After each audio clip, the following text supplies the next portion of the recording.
오늘 두 번째 이슈로 넘어가겠습니다. 스트레이트 팀에 새로 합류한 홍신영 기자 나와 있습니다. 안녕하세요. 네, 안녕하세요. 네.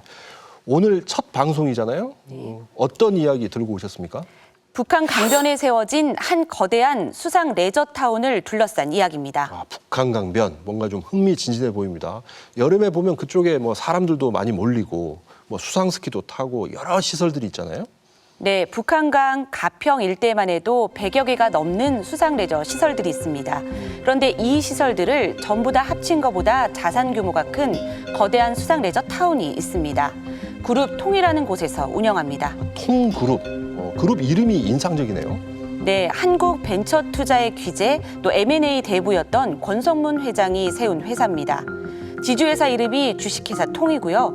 밑에 20개가 넘는 계열사가 있는데 계열사들이 통이라는 글자가 들어간 이름들을 대부분 사용하고 있습니다. 그래요? 그런데 여기가 뭐가 문제인 거죠? 여기가 불법 투성입니다. 그래서 이곳을 맡아서 운영한 사장들은 줄줄이 전과자가 됐는데요. 우선 영상을 함께 보시죠. 경기도 가평군을 관통하는 북한강. 강변 양쪽에 대규모 수상 레저 시설이 들어서 있습니다. 남쪽 강변 시설의 이름은 캠프통 아일랜드. 북쪽 강변 시설은 캠프통 포레스트입니다. 모두 통그룹의 계열사들입니다. 숙박 시설은 물론 물놀이와 수상 스키, 수상 놀이기구도 있습니다. 바비큐장, 카페, 미술관, 잔디광장도 있습니다. 매년 10만 명이 찾아오고 지난해 매출은 100억 원이 넘습니다. 그런데 이곳 시설들은 불법 투성입니다. 먼저 캠프통이 산책 코스로 만든 둘레길. 국가 소유의 땅까지 무단 점유해 불법으로 길을 만들었습니다. 가평군의 허가도 받지 않았습니다. 강물 위에 설치된 대형 유선장. 보트가 드나들며 관광객을 태우고 내려주는 시설인데 역시 불법입니다. 허가 없이 설치하거나 허가를 받은 뒤 면적을 무단으로 넓혔습니다. 레저시설 한복판에 있는 수영장, 도로를 침범한 컨테이너 시설, 모두 가평군청에 허가 없이 설치했습니다. 이게 다가 아닙니다. 이용객들이 직접 바비큐 요리를 해먹을 수 있는 바비큐장, 그리고 커피 같은 음료를 판매하는 카페도 불법입니다. 이곳은 수변구역이라 음식물 조리와 판매가 아예 금지된 곳인데 불법으로 장사를 하고 있는 겁니다. 하천법, 건축법, 도로법, 국토계획법, 수상레저안전법, 식품법, 위반한 법만 10개가 넘습니다. 이러다 보니 회사 대표들은 줄줄이 전과자입니다.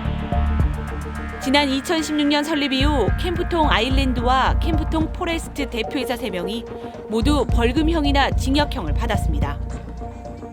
바로 지난주까지 대표이사였던 장모 씨도 경찰 조사를 받고 있어서 4번째 전과자가 된 상황입니다. 왜 이런 불법이 계속되는 걸까? 스트레이트는 경찰 조사를 받고 있는 직전 대표이사 장 씨를 만났습니다. 장 씨는 이 모든 불법 행위의 책임자가 따로 있다고 말했습니다. 권성문 회장입니다. 결국은 결정하는 거는 회장님이나 회장님 가족들이 결정을 하더라고요. 회사의 구조 자체가. 권성문 회장. 벤처투자의 귀재, 한국 M&A 산업계의 대부로 불리던 신화적 인물입니다. 이미 30대의 나이에 1000억대 자산을 모았고 1999년 한국종합기술금융 KTB를 사들여 KTB 투자증권의 회장에 올랐습니다.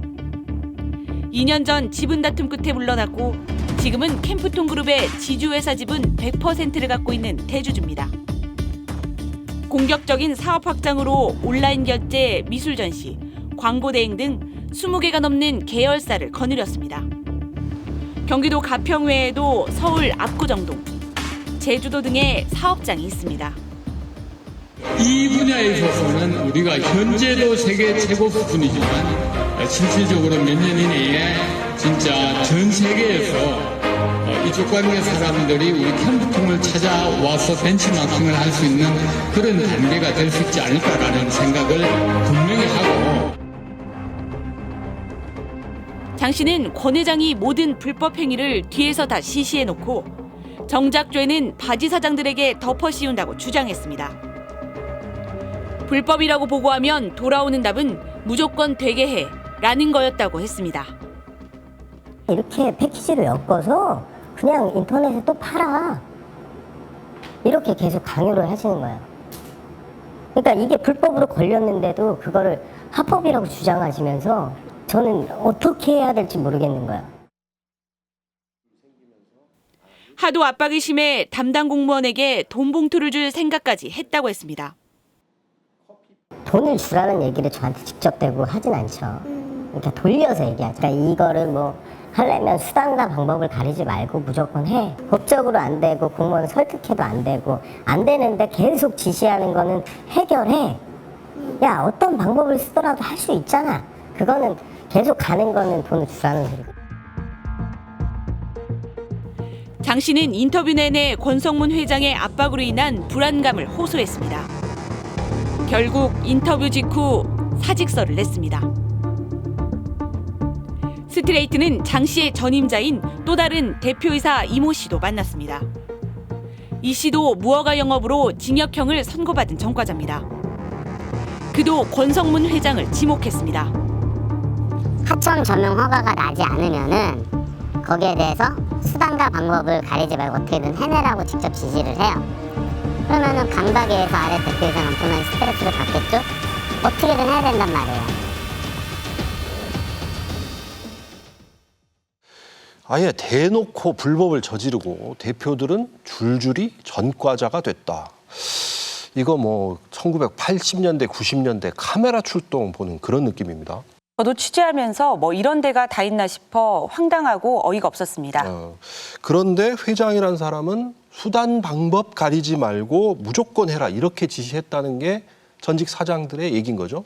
맞습니다. 그런데 사장들은 줄줄이 전과자가 됐는데 권성문 회장은 한 번도 처벌받지 않았습니다.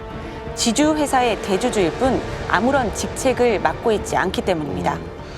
전직 사장 2명의 증언은 있지만 그 회장 지시라는 걸 입증하려면 또 다른 증거가 좀 필요할 것 같아요. 네, 그래서 스트레이트에서도 이게 일부 사장들의 일방적인 주장인지 검증하기 위해 취재했습니다. 먼저 권성문 회장이 전 사장들과 나눈 2,000페이지에 가까운 녹음 파일의 녹취록을 확보했는데요. 여기에 충격적인 내용이 담겨져 있었습니다. 함께 들어보시죠.